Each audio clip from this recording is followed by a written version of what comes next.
So hey guys, in this video we just gonna talk about the complete pen test process. So last video we just seen about what are all the 5 phases of hacking and what's the key difference between a hacker and an ethical hacker. If you haven't checked that video, please check that out. So in this video let's talk about the complete pen test process, starting from the pre-engagement to the post-engagement. So we just start with pre-engagement and let's discuss about information gathering. Then we go to vulnerability assessment. Then there is exploitation phase. Then there is post-exploitation. Then lateral movements. After that, we just need to do proof of concept. Finally, ending our pen test with the post-engagement. So that's the key topic for today's video. We will be covering all of the phases for a penetration testing. So let's get started. Starting with pre-engagement. So this phase is all about planning and setting up the rules. So for example, you're constructing a house, you just need an engineer or architect to plan things for your house, like what will be the duration, what's the cost, what's the time required to complete this, what are the things which I need, what can I do, what cannot, stuff like that, right? So similarly, before starting a pen test, you just need to have a face-to-face meeting with your client and need to decide what's the purpose of this pen test, what's the goal of the pen test. So goal can be differentiated. Different clients have different purpose when it comes to pen test. Some clients they just need vulnerability assessment. Some clients they just need to do basic enumeration. Some clients they just need a perfect red team assessment. Some clients they just need to test their employees cyber hygiene, so they opt for phishing. Some clients encourage us to do OSINT as well, which is open source intelligence, stuff like that. So these all parts we can finalize and discuss in the phase of goals. Then there is a thing called scope. So scope is literally your target. So what will be your target? Is it an IP address? Is it a subnet? What subnet it is? What CIDR range it is belonging to? Stuff like that. You will be getting sometimes in scope and out scope. So in scope means these are all the targets you can attack. Out scope means these are all the target which is out of your scope. So you just don't need to touch that specific piece of targets. And there is a thing called limit. Limit means what you can do and what you cannot. For example, some clients they just uh, don't allow us to do DOS attack or sometimes extreme attack that can make their server outbreak. So mostly most of the clients will try to prevent DOS attack. It's like literally a contract before doing your job. So actually there is the top 5 list. We just need to talk about in the pre-engagement phase as a good penetration tester with our clients. First one is NDA, which is non-disclosure agreement. So basically it is a legal contract that ensures confidentiality. So why? Because while doing pen test, you may find some sensitive information about your client, which can sometimes include PII, personally identifiable information. If it is a financial sector, you can tend to find some banking information. There is some PHI if it is a medical industry, for example, personal health information. So all of this as a penetration tester, if you do your process correctly, you can able to find that. But this NDA will tells you to not to disclose this information to anybody. So it has to be kept secret between you and your pen test company or the client company. So that is a legal contract signed in the form of non-disclosure agreement. Second one is goal. We already discussed that. So which is the purpose of this pen test, why we are doing, what are all the specific things we just need to test. Scope, we already decided it's like in scope and out scope. What are all the things we can take it as our target? What are all the things we shouldn't take as our target? So just need to be make sure we are not touching the out scope. And then time estimation. So this basically completely depends on how your company works and what will be the complete size of your client. So sometimes our clients are subnets decide a notation. Based on that we can just determine how long does it takes. For a web application comprehensive pen test, it can go up to a week. For a network pen test, it can take 20 to 40 days. It depends completely depends on how many subnets you are having, how many hosts you are up and running, stuff like that. Finally, there is a thing called rules of engagement. So rules of engagement defines the boundary. It will tell what methods are allowed and what not, how to respond if you face any kind of emergency, which person do you need to communicate and contact, stuff like that. So basically this will tell, don't perform DOS attack, you can perform RCE but don't try to execute or exfiltrate files from our server. Stuff like that will be taken consideration in the face of rules of engagement. So if you do the rules of engagement and everything from the phase one, which is pre-engagement, you can now start the pen test starting from information gathering. So most of the things here will be continued from the 5 phases of hacking. So it's literally like a hacking, but we are doing in ethical manner. So first, we just need to start with information gathering. So this you already know in the phases of hacking. It's literally like reconnaissance. We are collecting as much as possible information about our target, right? So that we can use this information to proceed to the next step, which is scanning. So if you do the information gathering perfectly, you can proceed to the next stage. We are having one possibility here, which is vulnerability assessment. So for me, according to me, information gathering is a crucial stage because this leads to scanning a large amount of things and this leads to exploitation, and it's like a chain reaction, right?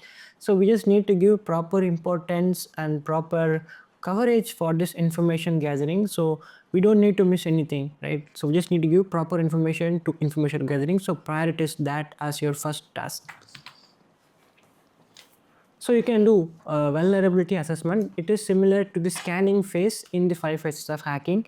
So after doing information gathering, you will be getting a lot of endpoints, right? You will be getting more data about your client, and then you just need to proceed to next phase, which is vulnerability assessment. You will be using vulnerability scanning tools like Nmap, Nessus, OpenVAS to create or to run vulnerability scan on your target. Probably just use, for example, Nmap or DB Nmap.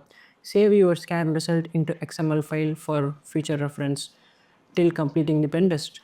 So after this, you will be having 4 possibilities.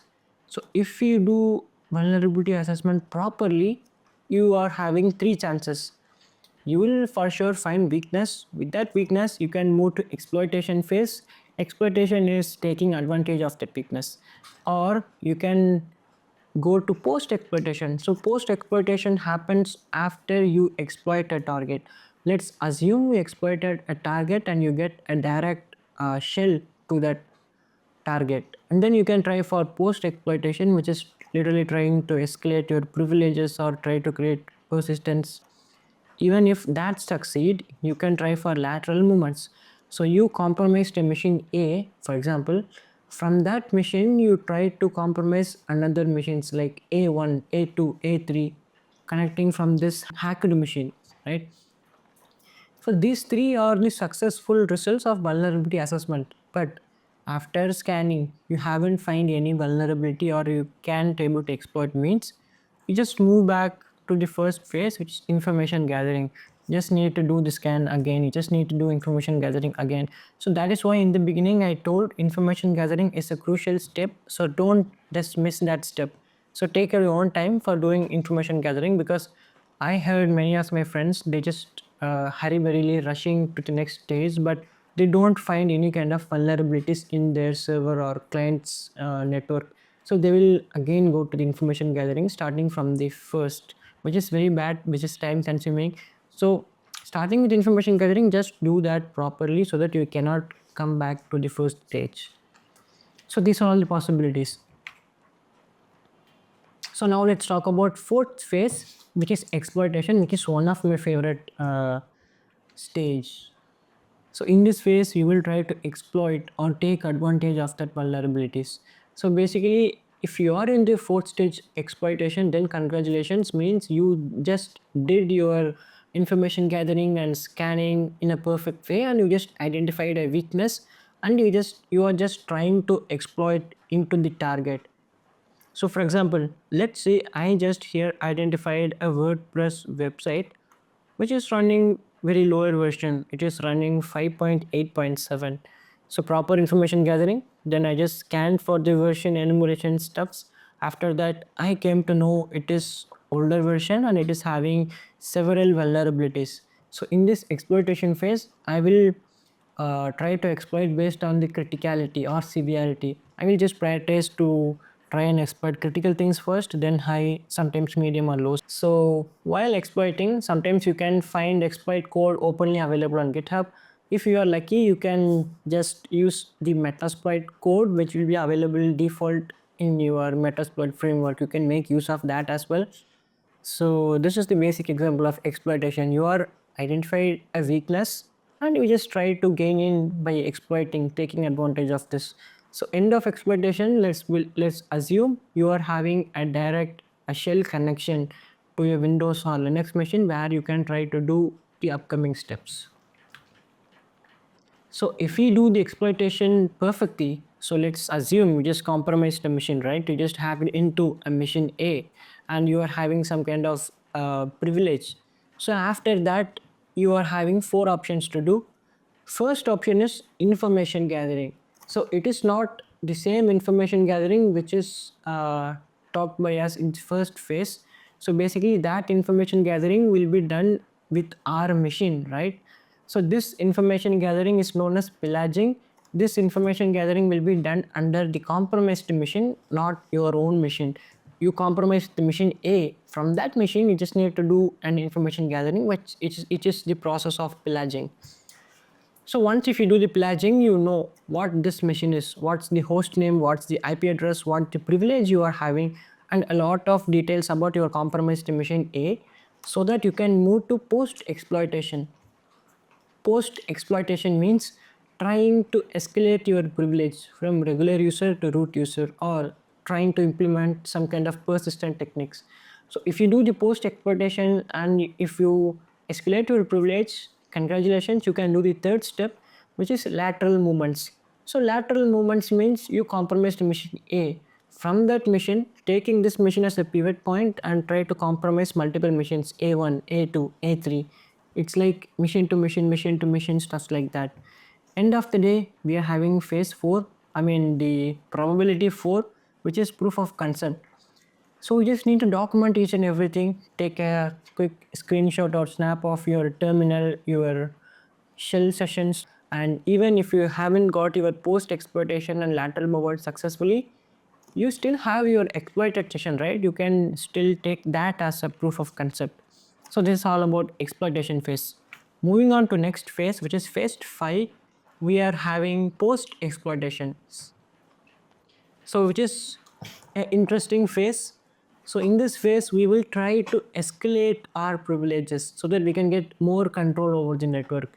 So initially, most of the time we will be getting a regular user or standard user. So from this, we just need to use two techniques. So if we identify that as a Windows machine, we will be trying to do Windows privilege escalation kind of thing so that we can make ourselves administrator or admin user. If you identify your target machine as a Linux, you will be doing some kind of Linux privilege escalation to make yourself super user or root. So once you gain this admin or super user permission, you can do four things. So these all the things above. So basically you completed the post exploitation means you can have four probabilities. First one is information gathering. So this information gathering, it's not like our first phase. That information gathering we just did with our own machine, right? So post exploitation means the exploited machine has to be information gathered, and that is the phase called pillaging. If you do that, obviously you will be doing some kind of scanning and identify some kind of vulnerabilities, right? So then you just need to take advantage of that vulnerabilities so that you can exploit the things. So you will be exploiting that. So that is called gaining access. So here exploitation means from A to A1, A2, A3. So that exploitation will lead you to the phase of lateral movements that will allow you to pivot into your compromised machine and can able to communicate to multiple machine, which is lateral movement. End of the day, there is a thing called proof of concept. You can add your screenshots, snaps and everything, like how you compromise to this network, what are all the steps to reproduce, complete stuffs like that. Moving on to sixth step, lateral movements. So lateral movement is literally moving across the network and it's like hopping. So let's say this is us. This is a machine allocated for us for a pen test. and we do get two IP address. Let's assume, so this is IP address 1, this is IP address 2. So from information gathering and scanning, we believed IP address 2 have no further host left, it is a single address. But IP address 1, it also looked like a single IP address, nothing left. But the thing is, we just identified a weakness, so we just completed our scanning. At the enumeration phase, we just got a shell to this machine IP address 1. So we will be doing information gathering again, but not on our machine, but on the compromised machine. So this process is called pillaging. So pillaging is doing information gathering in the compromised machine, not on our own machine. So doing so, we do identify multiple hosts attached to this machine. All of these are internal machines. So the beauty about lateral movement is you cannot directly communicate to some system with your system, but you can do by using the compromised system as a pivoting point. So from here, you will be trying to do information gathering in the name of pillaging, and then you just need to do a scan from this system, and then you can able to exploit these three systems. So that is how lateral movement is. It's like a chaining using one compromised device trying to compromise another device. Also, the beauty is the level of trust would be too high than comparing to your own machine, because sometimes internal device won't connect to the internet, won't believe other IP address because there is a firewall kind of thing. But if it is your the client's machine, the machine can easily trust because this IP address probably would whitelist it so that you can easily move laterally. So that is all about lateral movement. And again, if you do the lateral movement successfully, you are having three possibilities. One thing, you will be doing vulnerability assessment, means on the compromised system you just do vulnerability assessment, then you just identify vulnerabilities, then exploit it into multiple system. On the previous image we've seen three images, right? Under machine A there is A1, A2, A3. So we just compromised all of the three machines laterally, and then again we just need to do the information gathering not on the compromised machine, but using the compromised machine we compromised three machines, right? So we just need to do information gathering on that machine. So this is like a chain of thing which we can do to compromise a lot of things. And finally we just need to do a proof of concept, means it's snap or screenshot proving that to be mentioned on the report so that our client can understand this issue more elaborately. So phase 7 is POC, which means proof of concept. So it is literally showing the vulnerabilities to your clients. So for example, let's say you just got a shell or session to your target. Just do 2 to 3 commands like host name, IP config, who am I, what level of permission you are having. Take a screenshot of that specific snap and just put to your report. So report has to be comprehensive, starting from your description, vulnerable URL, vulnerable IP, vulnerable endpoint, stuff like that, remediation, impacts, severity, reference link, steps to reproduce, so that your clients developers can able to reproduce this issue and confirm the issue and try to fix, patch it up, that specific issue. End of the report you will need to attach this thing, a screenshot of the issue which you exploited, called proof of concept. So if we successfully completed the proof of concept, you are having one option left open, which is post engagement, which is the final stage of that pen test. So as we know, it's the final phase where we have three options to do. One is cleanup, documenting, restoration. So cleanup refers to cleaning up all the mess you made. For example, from your pentest machine, you can have multiple scripts, multiple scanned output. That's fine. But the thing is, while doing lateral movements or post exploitation, your compromised mission, literally the client's mission, will be have some traces, like from that machine taking that as a pivot, you will be trying to do some kind of commands, some kind of nmap scan. So that things, clients don't need that, right? In future even some person can misuse that information. So we just need to clean all of the thing, starting from the client's machine, the pivot point, and the lateral movement used to machines. So we just need to clean our history, scan the output, stuffs like that from the machine completely. Second stage is documenting. So end of the pen test, you just need to do a documentation. Means, as I said earlier, it should be comprehensive, starting from description, ending with proof of concept, steps to reproduce, client communication. Documentation is the key, and it is a very important process for a hacker. Final step is restoration. So restoration is, we just need to make all machine clean, and we just need to restore to the state where it looks exactly same before the pen test. So if you're doing pen test, means you will be completely messing up the system, right? So we just need to go back, revert back to the original state. So that's all for today's video. I hope you like the video. If you like the video, please do like and subscribe. Thank you.